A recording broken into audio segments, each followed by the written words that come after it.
पिंपरखेड बुद्रुकसाठी आजचा दिवस खरोखरच सोन्याचा दिवस. माजी आरोग्यमंत्री राजेश भैया टोपे साहेब यांच्या विशेष प्रयत्नांनी व आशीर्वादानं आणि तत्कालीन सरपंच सौ सुनीताताई अशोकराव आघाव यांच्या सततच्या पाठपुराव्यानं ग्रामस्थांना दिलेल्या शब्दाला जागून अखेर प्राथमिक आरोग्य केंद्र भव्य उद्घाटन माननीय मुख्यमंत्री श्री देवेंद्रजी फडणवीस साहेबांच्या हस्ते पार पडले.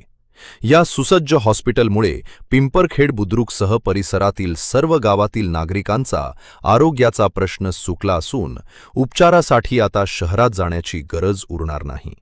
राजेश भैया टोपे साहेबचं सर्व गावकऱ्यांच्या वतीनं भैया साहेबांचा मनापासून आभार. जनसन्मानाने होई प्रगती ही अटल, वादा आपला पक्का, लाभ आणि बळ, लाडकी बहीण आता नेहमी हसरी राहील. ही एकता आपली ताकद अशीच वाढत जाईल. एक एक पाऊल चालत राहू,